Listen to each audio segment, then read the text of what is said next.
इतिहास गवाह है, यह मणिपुर में नफरत का बीज बोने वाली कांग्रेस पार्टी है। मिजोरम में 1966 में बम फेंकवाने वाली उस समय की कांग्रेस की सरकार और श्रीमती इंदिरा गांधी जी। और मैं अगर बात करूं 1997 की, तो 1 साल तक मणिपुर जलता रहा। किसकी सरकार थी, किसका समर्थन था? और यही नहीं, 2011 में राहुल जी आप तो तब सांसद थे, 2-2 हजार रुपए लीटर पेट्रोल बिका मणिपुर में। कितने महीने बंद रहा मणिपुर, जलता रहा।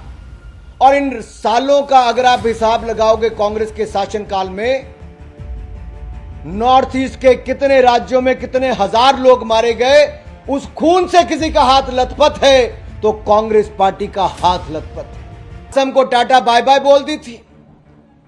माई heart goes out to Assam, to the people of Assam. आप तो उसी दिन छोड़ के बैठ गए थे। आपके लिए देश का कोई टुकड़ा चला जाए आपको कोई फर्क नहीं पड़ता। अक्षय चिन्ह का एरिया चलेगा, आपको तब भी कोई फर्क नहीं पड़ा।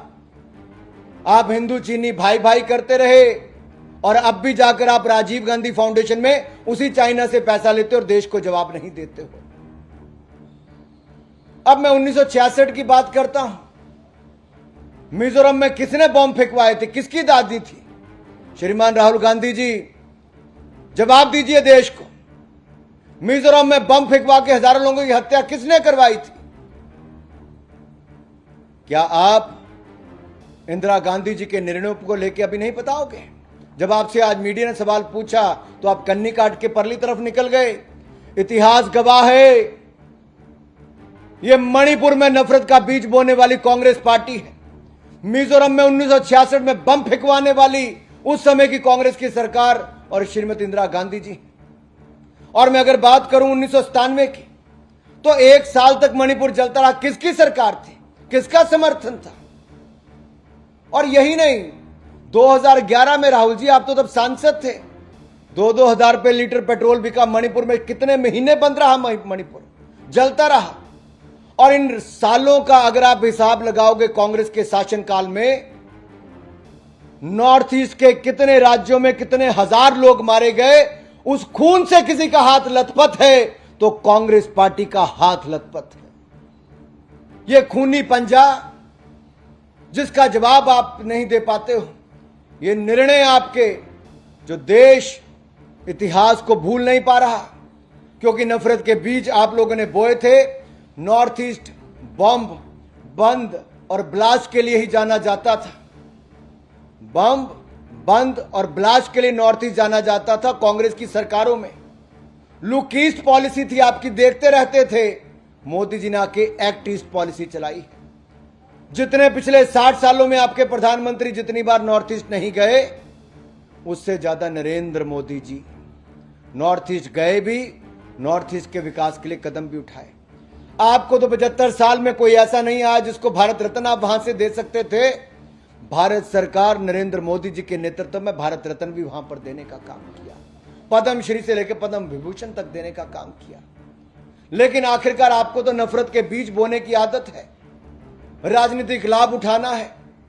आपका हाल भी श्रीमान राहुल गांधी जी वैसा ही है जैसे बिन पानी मछली तड़पती है ना, आप भी बिन सत्ता के वैसे ही तड़प रहे हो। कुछ भी बोलते हो देश के खिलाफ, भारत माता के खिलाफ। इससे बड़ा दुर्भाग्य क्या होगा? और जब अमित भाई ने यहां पर बताया, गृह मंत्री जी ने, कि कैसे आजादी के बाद 2014 तक कोई फेंसिंग नॉर्थ ईस्ट में मणिपुर में नहीं की गई थी, पूरा बॉर्डर खुला होता था, 40 किलोमीटर तक अंदर आने देते थे। तब तो आपका कोई नेता वहां खड़ा होकर नहीं बोला। हमारी सरकार ने फेंसिंग भी शुरू करवाई है, करवा भी दी, अब आगे भी जारी है। और यही नहीं, जिस तरह से आपने टिप्पणी की कि एक समाज के अगर पुलिसकर्मी साथ में होंगे तो दूसरा समाज, अगर 2 ट्राइब की लड़ाई है, हम सबका प्रयास होना चाहिए कि उसमें आग में घी ना डालें, जो कांग्रेस पार्टी करती है आग में घी डालने का, और जले पे नमक छिड़कने का काम आप करते हो। वहां आप मरहम लगाने नहीं गए थे, आग में घी डालने गए थे। ये कांग्रेस पार्टी की पुरानी सोच है। बांटो और राज करो। अकाल तख्त पर भी आप लोगों ने ही वो कार्रवाई करवाई थी। श्रीमती इंदिरा गांधी जी ने। राहुल गांधी जी, जवाब दीजिए देश को। हजारों सिख परिवारों के कत्लेआम, अपनी उनकी हत्याओं में जो जान गई, तब आपके पिता पूर्व प्रधानमंत्री राजीव गांधी जी ने कहा, बड़ा पेड़ गिरता है तो धरती हिलती है। आपके लिए हजारों सिखों की हत्याएं कुछ नहीं थी। दर्द हुआ था राहुल जी? राजीव जी की स्टेटमेंट से लगता नहीं कभी दर्द हुआ होगा। और मैं एक बात आपसे और कहना चाहता हूं, भारत सरकार ने हर वो कदम उठाया है जो शांति की दिशा में हो। आपकी सरकारों में तो ना कभी प्रधानमंत्री गए, न कभी गृह मंत्री गए, न कभी गृह राज्य मंत्री गए। यहां तक कि पार्लियामेंट के अंदर भी कांग्रेस के सरकारों में केवल गृह राज्य मंत्री ने एक स्टेटमेंट दी थी। हम पहले दिन से, प्रधानमंत्री जी ने कहा, हम चर्चा के लिए तैयार हैं। गृह मंत्री जी ने पहले दिन से कहा और चिट्ठी लिखकर कहा आपके नेताओं को, हम चर्चा के लिए तैयार हैं। कांग्रेस पार्टी चर्चा से क्यों भाग रही थी? कांग्रेस का काला इतिहास, कांग्रेस का खूनी पंजा ये देश के सामने नजर आता था कि कैसी इन्होंने सरकारें चलाई, हजारों लोगों की हत्याएं कैसे हुई, कैसे नॉर्थ ईस्ट को जलाते थे और अपनी राजनीतिक रोटियां सेंकते थे।